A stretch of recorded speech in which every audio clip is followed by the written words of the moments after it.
បើខេសួស្ដីបងប្អូនអរគ្នាបាទសម្រាប់បងប្អូនសួរថាយើងចង់ទិញ tool បង្កើត account auto ហ្នឹងយើងត្រូវមានអីខ្លះ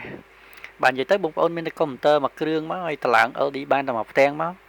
បាទគឺយើងប្រើបានហើយបងប្អូនយើងដាក់បង្កើតបានហើយបាទនេះខ្ញុំកំពុងដាក់បង្កើតអានេះ36នាទីបាទបង្កើតបាន6 account និយាយទៅក្នុងមួយ LD មួយផ្ទាំងហ្នឹងបង្កើតបានចន្លោះខ្ទង់100 account ទៅ150 account មួយថ្ងៃណាបាទនេះអញ្ចឹងខ្ញុំបង្កើត load បានមួយ account ទៀតនេះហើយបង្កើត full ខ្ញុំធានាណាបាទខ្ញុំធានាជូនបងប្អូនអរគ្នាបាទបើបង្កើតអត់បានឬក៏ tool អត់ដើរអាហ្នឹងគឺខ្ញុំធានា refund ជូនទៅដល់បងប្អូនទាំងអស់គ្នាវិញ 100% មកអញ្ចឹងណាបាទ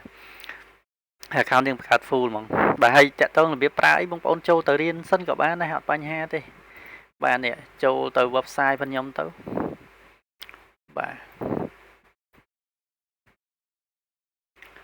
បាទចូលមក website របស់ខ្ញុំបងប្អូនវាយពាក្យ sauham.com មកបាទចូលមក website របស់ខ្ញុំមកនេះបាទនេះហើយចុចលើកន្លែង tool create account ហ្នឹងមកបាទនេះមេរៀន